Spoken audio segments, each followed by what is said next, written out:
He said in his word. And so as we are preparing to move into the coming year, we want to be very, very aware of who God is and how he has changed our lives and our destiny. And therefore, nothing, my God, cannot overrun or overshadow what he has for us. But if we come to this understanding and we believe it, you see, sometimes we say it, but we don't believe it. Because the very moment that we finish the confession or the prayer session is over, we go back to where we were. And in that situation, the enemy comes in.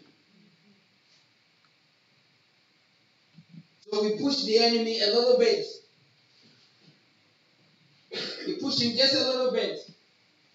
Then he takes maybe 2 or 3 steps back.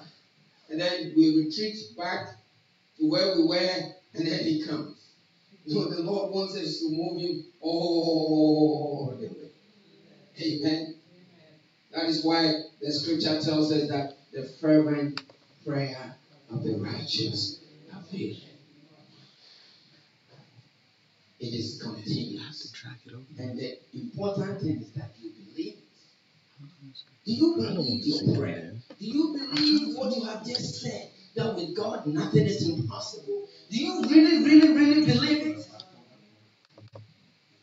That the situation that you are handling right now, God is bigger than that?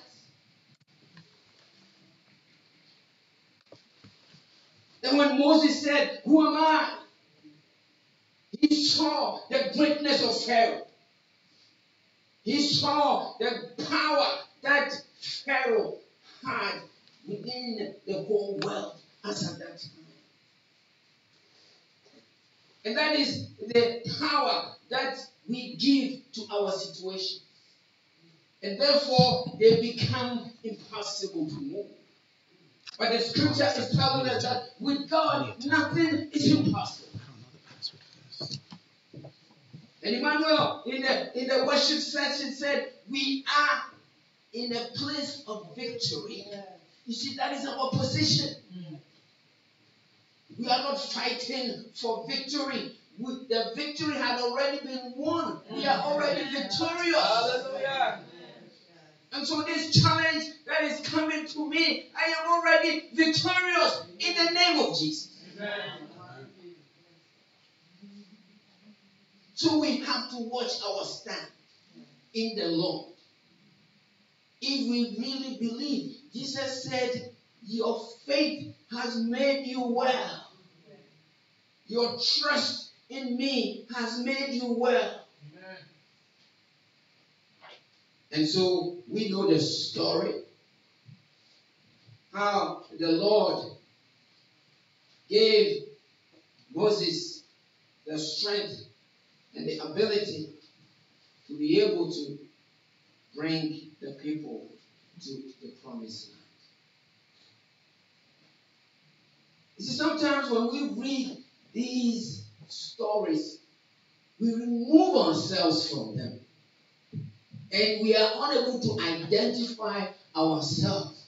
We see ourselves so far away. This happened many, many, many years ago. Mine is different, somebody might say. No, it is the same God. It is the same God. This was the time when the Lord revealed himself. He said, I am the God of your father. And Moses asked, when I go, what should I tell Pharaoh that who you are sending me? And God said, I am that I am. So whatever that you want God to be, so shall it be. God will be whoever you want him to be. Not I was, not I will be, but I am. Faith is now. Because he's the same yesterday, today, and forever shall he be. And so the Lord wants us to build our trust in Him.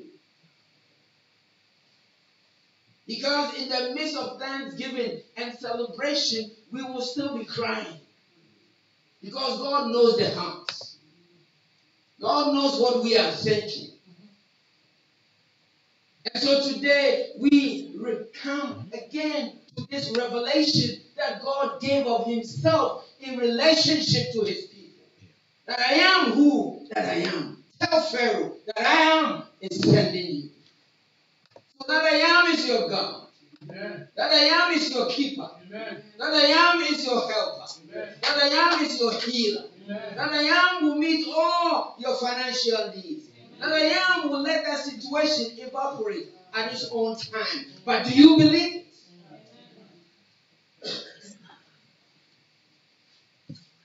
And so we see in the life of Abraham, when God asked him to leave and to go to a place that He has asked him. And at some point, Abraham, started complaining about the fact that he had no one to succeed. That I'm childless and I have no seed.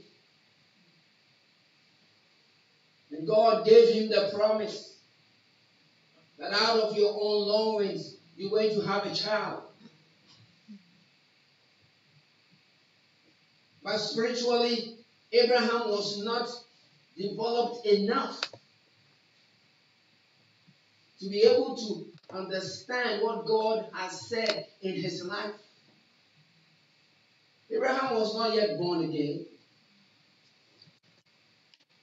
He couldn't go beyond what God has said. And so the Lord did something. And what God did was that He changed his name. God changed his name from Abram to Abraham. Meaning that he's now a father of many nations. In other words, God is telling him that I am calling you something that has not yet occurred in your physical life. But spiritually, I've already put it in place. And I want you to identify with that. Amen.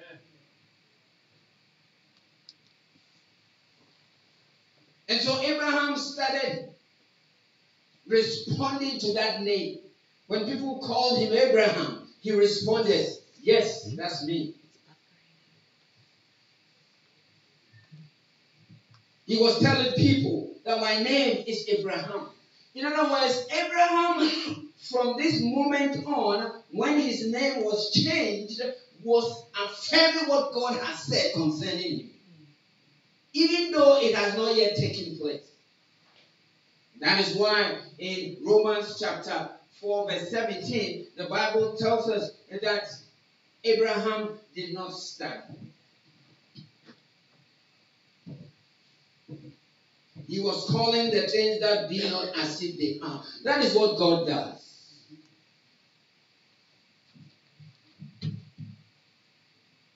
And so in the Israelite situation, God had already put in plan a plan to salvage them.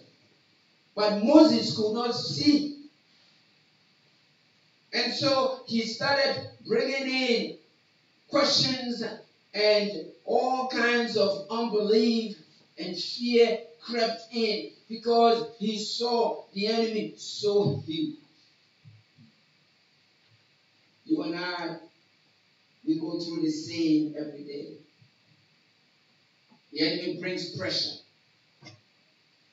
It becomes so challenging, and we start to cry, and we start to complain, and we start to murmur. We are unable to see beyond what the Lord God has said to us.